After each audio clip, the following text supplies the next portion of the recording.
Yo, what's up mga Toy TV Sports? Welcome back dito sa ating channel, Toy TV Sports lamang po. Ang ating pag-uusapan nandiyan na, wala na po tayong masyadong maraming intro pa. Okay?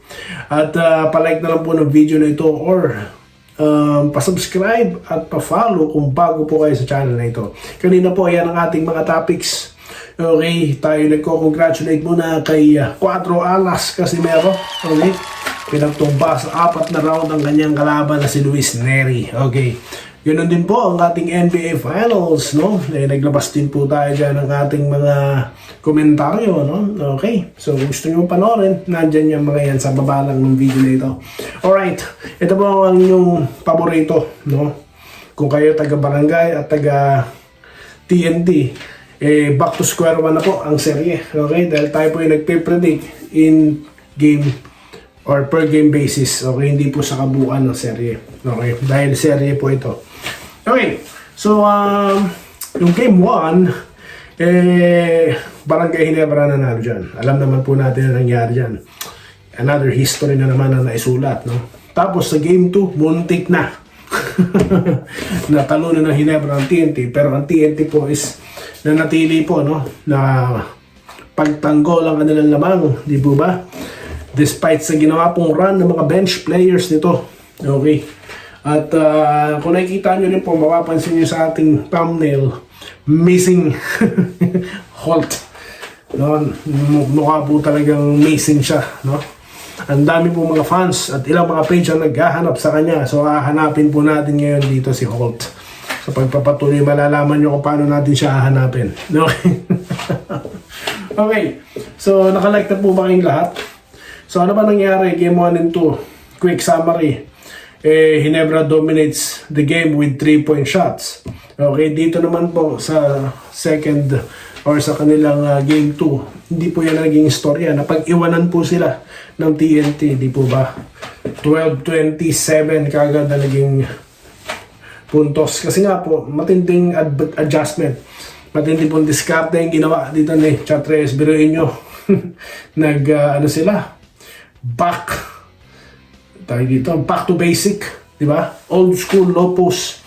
So hinanap po nila ang mismatches, no? At from there nakakuha po sila ng mga pagkakataon para po ma-open ang kanilang shooters like Calvin Octana. Okay, na alam naman po natin from the very beginning na yan po ang player na hindi mo pwede iwan.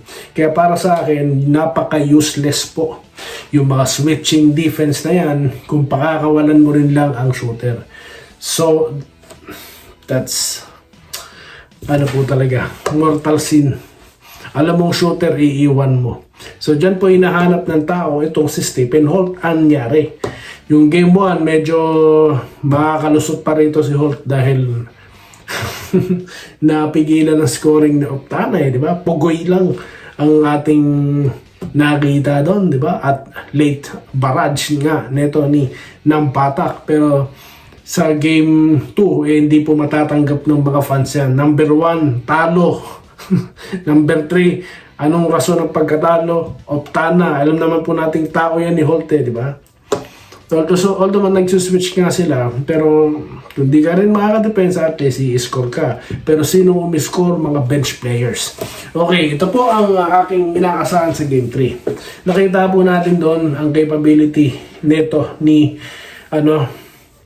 Jeremiah Gray. Kaya po ako, isa na ako sa mga fan na nagsasabi, why not Gray dalhin mo sa first 5? Kailangan natin ng makumpiyansang player, not a player who always looks to pass the ball. At dapat buong loob, no hesitation, itira mo kung open ka, di ba? Lalo na kung mainit ka. Tandaan po natin sa nakaraang mga laro ng Ginebra, first 5 yan si Gray, di ba? Kasi nga hirap siyang ilagay sa bench kasi nga ang laro niya, maganda siya as starter.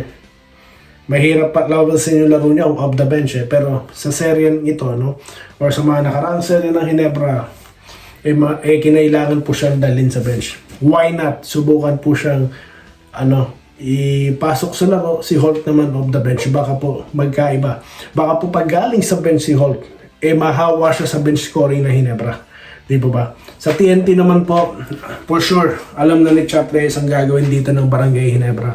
Di ba? Okay, ganito gagawin nila. Itatrap tayo. Full court press dahil alam nila wala tayong legitimate guard. Okay? Tapos, RJ Barrientos, alam na nila ang gagawin natin kay RJ. Tatakuan natin ng malaki. Mag-a-adjust yung mga yan. Sigurado, they will look for their 3-point shot. Dahil yan po ang key essential or ang key, key plays or reasons kung bakit po nanalo or nananalo ang Ginebra because of the 3-point shot. At yan po ang patuloy na pipigilan dito ng TNT, no? Muntik na silang mahabol, mga boss, katulad ng ginawa nila sa Ginebra. Kaya for sure, nag-adjust din dito si Chap Reyes para di na ulit mangyari yan, no? At yan po ang ating panonoorin, okay? So, dito na tayo sa prediction. Anong prediction dito ni Doy TV? Sino sa tingin ko mananalo? Pasensya na po kayo. Hinebrapan po ako eh. Bukod po dyan sa adjustment na excited ako anong gagawin ni Coach Tim Cole, alam ko po expected ko na makaka-bounce back ang Ginebra dito. Kaya para sa akin, kapag maganda po ang adjustment nila, no, yung place, yung 3-point shot, pumasok, Ginebra ang mananalo. Pero, on the other hand, kung gawin po ulit ng TNT, maging successful ulit, no, yung diskarte nito ni Coach Chap Reyes, at gumana si Simak, no, TNT ang makakaungos, no. So, yan lang ang ating topics or topic ngayon. Shoutout na po tayo, mga boss. Okay, so dito po tayo, ha. Kay Robert Kevia, bounce back to po Sunday na dyan sa Pilipinas, no. Alam ko, kayo po yung nagising ng buo ang pag-asa na makakabalik yung Ginebra, no. Sa TNT naman, kung TNT ka pa, iisip mo, hindi na, eto na, this is it. Titignan po natin, ha. Aris Atanasio, bawi daw po, NST laban hanggang dulo. Rodriguez, Boss Doy, sigurado ba, bawi at gagawin lahat ni Coach Tim Cole ng buong Ginebra squad. Well, kapag po sinabi niyong gagawin ng lahat, dapat itong nakita natin, no. Again, lagi ko inuulit dito, para kung silang plaka, ang opensa, hindi po yan makokontrol minsan, pero ang depensa makokontrol mo, no? Defend like New York Knicks or San Antonio Spurs.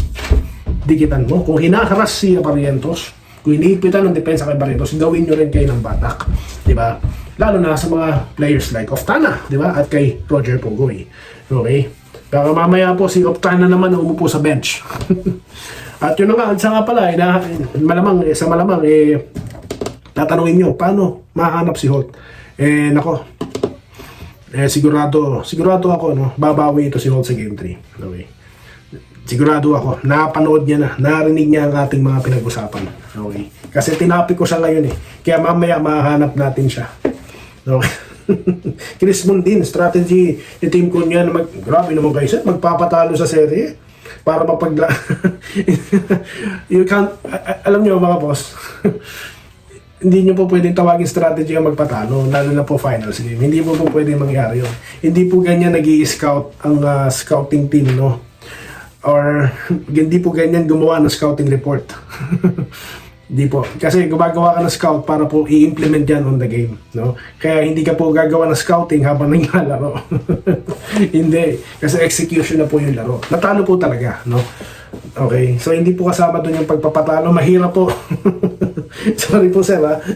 Okay. Wenceslao ka po. Nag-good day. Okay, good luck daw po sa Ginebra. Alejandro Johnson, babawi na lang daw po. Benjamin Apayan, Ginebra, bawi na lang next game. Reden Alonzo, bawi yan game 3. Bozing, shoutout from Tayabas, Quezon. Ito si Sir Reden Alonzo. Ito po si Lawrence, correct. Nag-hello, Loads, good PM po. Bawi daw po. Vincent Naba, nag-good day. Okay, bawi na lang daw. Dito tayo kay Clodoaldo Prasdilla, nag-good afternoon. Idol Dodoy TV, okay lang yun. Mahaba pa ang series. Gusto ko umabot ito ng Game 7. Kung sa Rain or Shine, ayoko. Dito sa TNT, gusto ko umabot ng Game 7. Romel Salas, nag-good day. Idol Dodoy TV. Bounce back daw po. Alright, dito tayo kay Jonathan De Castro. Good evening, Boss Doy. Dapat wag silang patambakan. Yun nga, mahirap po eh. No? Gawin mo ang lahat para kung hindi nyo kayang umisko, wag nung pasko rin din yung kalaban. Ganun yun eh. Di ba? Depensahan nyo ng matindi. At ewan ko lang, mababalik kaya si Mr. Konting foul referee. Humihingi po ng foul si Coach Tim Ko, nagre-reklamo siya, no? Naging vocal siya about the performance of the officiating crew nung finals game na yan. So ano kaya ang gagawin dito ni Kume? No? Ilagay nyo dyan yung nakakahanap ng konting foul. No? Mahirap na ba kasi yung naghahanap lang ng foul eh. Ang gulo. Ano ba nangyayari? Okay, dito tayo kay Sir Archie Makirang. Dapat si Cook at Gray ang first 5. Okay na po sa akin si Gray, no? Instead of Holt, Gray. Okay, instead of Holt, it's Cook, no? Okay, kaso ang problema ko kay Cook, kinakayan-kayanan po siya sa depensa, no? So they also need to step up on defense, okay? Dapat, ang mindset po ng Ginebra is like rain or shine. Sinabi ko yan sa nakaraang content, di ba? Kung kaya, malamang, narinig nila yung mga sinabi natin dati, no? Dahil ito, mga bench player ito eh. Sila Go, di ba? Kung sino ba ang player ng rain or shine na minsan lang gamitin, pero nagiging best player of the game, yun nga, si Manaytay. Tapos, yung sila, sino ba? Tingnan nyo, di ko kilala.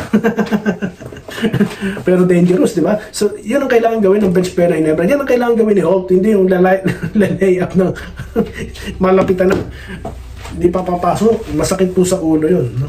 Stephen Holt, where there are a lot of fans who's looking for you, sir. So, you have to step up, sir. Okay?